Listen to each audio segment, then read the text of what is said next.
exciting thing for me as a scientist working in football with regards to the G5 unit is it possesses additional characteristics that have been built in that will recognise goalkeeper-specific actions.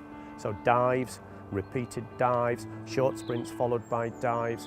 Optimize G5 uses a goalkeeper-specific algorithm based on our IMA platform to measure accelerations, decelerations, changes of direction, jumps, both height and frequency, metabolic power, repeat high-intensity efforts, and return to feet after the goalkeeper dives. As it stands at the moment, the only device that gives you those algorithms is obviously the Catapult G5 unit. Goalkeepers have a unique training regime where they can do up to 8 times more work in training compared to games, whereas field-based players generally match their training demands to the game demands. So now that we can actually track dives and goalkeeper-specific sprints and the like, it puts a meaning to the information that we get. So it's not just general information that we're trying to apply to them, it's something that's been produced for goalkeepers as goalkeepers. Up until this point, there hasn't been a way to accurately measure a goalkeeper's training load, and arguably they're the most important player out on the pitch.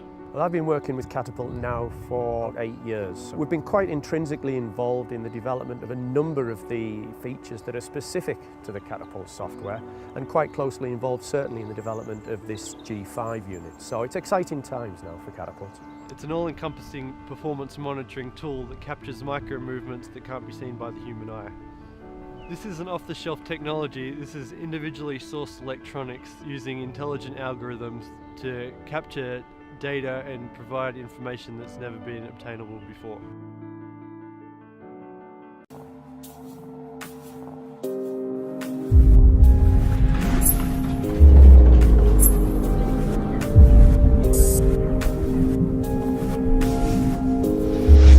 I'm Matt Taberner, Head of Sports Science at Everton Football Club.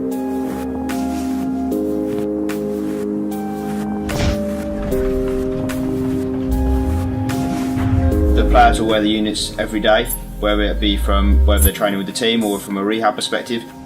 It might be we'll gather the training information in terms on a daily basis, a weekly basis, and then how that accumulates then over 2 weeks, 3 weeks and 4 week training loads, whether that be from an absolute point of view and a relative point of view from training, so we can get information in terms of what that player's doing over a longer picture. From pre-season, the game values, we look at that in terms of how each player performs. So we might have one player, for example Seamus Coleman, who produces a large amount of sprint and high intensity distance, whereas on the other side we've got Leighton Baines, which might be a bit more explosive distance inclined. So it's almost weighing up the balance and looking at that in relative terms rather than just the absolute value.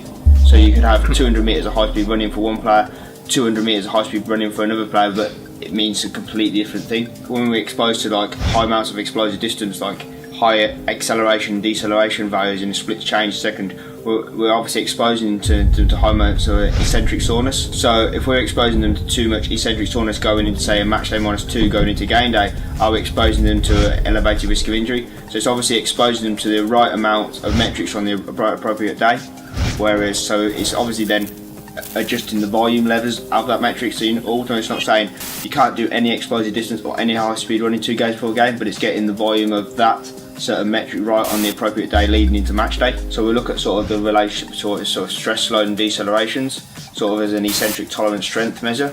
So if someone's like produced a high amount of decelerations but their level of DSL remains constant to that, then they're sort of tolerating that level of deceleration well. But if their stress load jumps up higher than sort of the decelerations, is that telling us there's something going on? Is there a risk of injury, which possibly that could account for? One of the big things in terms of how we've been to utilise the Viper this year and the past couple of years is obviously using it as a return to play strategy and tool. We have a couple of ways of looking at this in terms of what players performed before they got injured, what were sort of their distances, what were their exposure to accels and decels, what was their heart rate response to sessions, and can we try and expose players to this gradually as they come back towards training. Say it was a 6-week injury, there's a gradual exposure to that if they're getting towards that final 2-week stage, or obviously exposing them to higher volumes of what they're normally exposed to, also trying to get them gradually towards a higher percentage of their maximal speed that they'll be reaching during from pre-season data that we already have. And then it's also looking at not just absolute terms but in relative terms into how that player responds in a game. some of the research that recently been published from the Prozone data tell us that the game is getting more intense in nature. So that would tell us that total distances are coming down and the more high intensity actions such as the sprint distance and the high speed running are going up in games. So obviously we need to look at both the different aspects of the game in terms of what's appropriate on different game bases. If you look at it from a game perspective, if we're exposing players to lots of small sided games, we're exposing them to lots of explosive distance and sheer number of efforts within different acceleration, deceleration velocity bands, whereas if you open up the pitch and go to bigger numbers where it's more game based situations, then players are going to be exposed to more high speed running for a wide player or more explosive distance for a centre half, and also the sheer magnitude of that acceleration and decelerations, because if there's more open area to develop speed and power, then that athlete's going to have to brake quickly. So obviously it's exposing them to the right amount of workload of the right sort of training on the appropriate gauge going into games. So if it's a match day -4, then it will be more an intense session, where it was a -2, it's a gradual build up into a low intensity -1, giving that optimal performance to produce power in the games and obviously with a reduced risk of injury.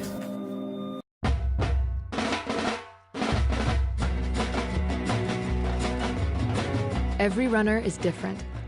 Every heart is unique. Imagine having a personal trainer that listens to your heart and pushes you to your limit. Meet MyCoach Pacer. Here's how it works. First, set your training goals online at mycoach.com. Then, get started. Begin workout. MyCoach tracks your heart rate while you run, measures your pace and distance, and then gives you real-time audio feedback. Maintain blue zone. Using easy-to-understand color zones, MyCoach tells you when to speed up or slow down. Speed up to green zone. So whether you're building endurance or looking to qualify for Boston, MyCoach knows what you need to be a better runner, a smarter runner. Workout complete. MyCoach works great all by itself, but if you want to run with music, MyCoach is compatible with every MP3 player on the planet, providing real-time audio feedback even when you're listening to your favorite songs. MyCoach Pacer, your personal trainer that listens. Look better, feel better, be a better runner. Great job.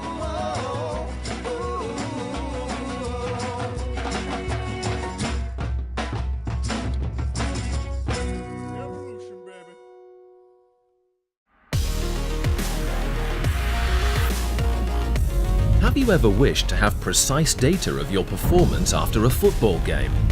Have you ever thought of optimizing your tactical analysis thanks to accurate statistics? Well, FieldWiz is the first autonomous performance and strategy measuring system for football players. It is simply worn on a player's back, collecting measurements that are synchronized at the end of the game with any mobile device via Bluetooth. The player gets data of his covered zones, his route, the distance run and the number of sprints, as well as speed statistics and a replay function to analyze any phase of play. Created in Switzerland, the product weighs only 45 grams. It is based on 10 Hz GPS technology and an accelerometer of great precision, with a battery autonomy of more than 10 hours.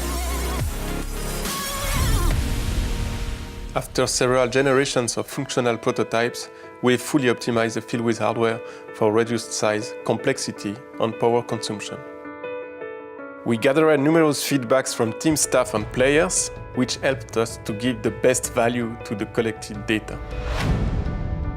Until now, only the wealthiest football teams could afford measuring devices, which required dedicated staff to operate them. FieldWiz makes it affordable with a simple and autonomous kit. The system is delivered for either individual players or as a ready-to-use package for a whole team, which makes it a highly valuable tool for any coach or player to set goals and analyze progress. We love sports and technology. We love football. We love to play and to share. We want everybody to be able to access statistics, just like in top international teams. We want to empower coaches and players to optimize the game using our solution. Thanks to you, we can make it happen. Join us to bring your football experience to the next level.